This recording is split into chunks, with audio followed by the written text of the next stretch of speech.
刑天铠甲合体。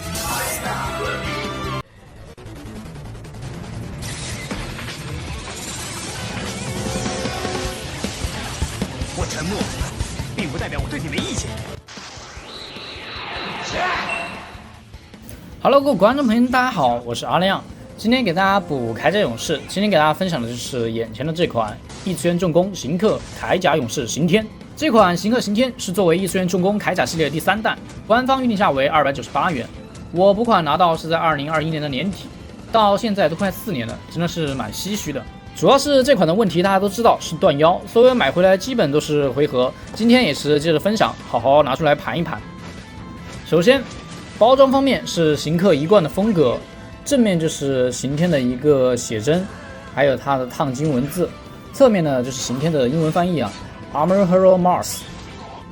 背面呢就是一些官图和一些产品介绍了。同时这一款还有一个会场限定版，那一版是捆绑了火刑长，不过那一版的价格真的是高到离谱。我们打开包装来看一下，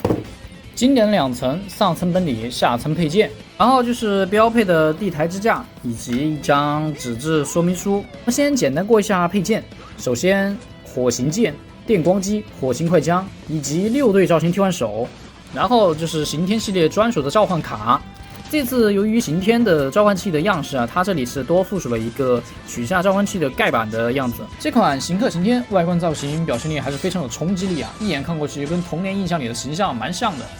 刑天这一代的铠甲设计风格是有着很浓的科技元素在的，因此在身体的某些部位是有着机械风格和一些电子纹路在的。身体许多部位都有显示刑天 XT 的元素，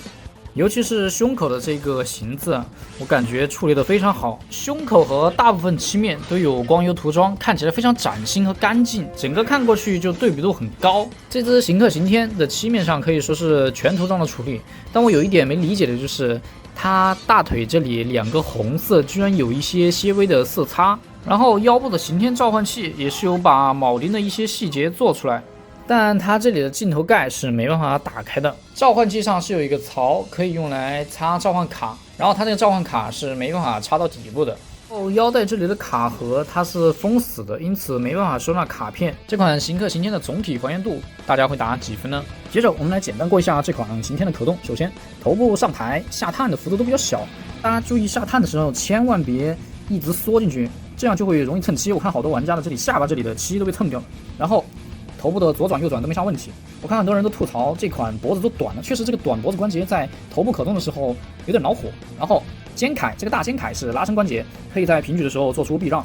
然后肩膀两边的拉伸幅度其实不是很大，由于这里受到铠甲的干涉，拉伸幅度不是很大。然后大臂这里是有一个旋转关节在的，小臂曲肘超90。然后胸腰部分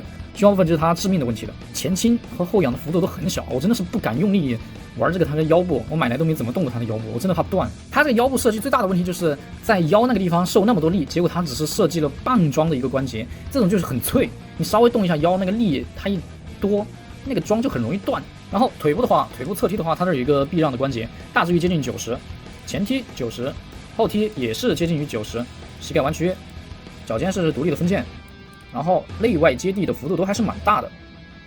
但问题就出在于它这一双脚上，这俩靴子做反了，好像是说从建模的时候开始，它这俩腿就是反的，然后一直也没改，直到刑克飞影出后，它的2双脚还是这个样子。从这件事上，大家就可以看出异次元厂子的态度了。最后我们来看一下附属的几把武器，首先就是这把刑天的主武器火刑剑。这把火刑剑的涂装真的是非常的漂亮真的是异次元做武器涂装真的是不赖。火刑剑剑身的这些阿瑞斯铭文都是有做出来的。然后就是电光机，其实这个电光机就是一个全套的设计，握把这里是有一定的可动，整体涂装还 OK 但是3个炮口的蓝色涂装给阉割掉了，而且比较恶心的就是它为了让你购买战神刑天，就直接把火链枪的还原设计直接在这儿给你堵住了。最后就是火星快枪，火星快枪设定是火星剑变换而来，异次元是没做出变形机构，毕竟2把武器变形前后结构确实存在有不一样的地方，所以放2把武器也还好。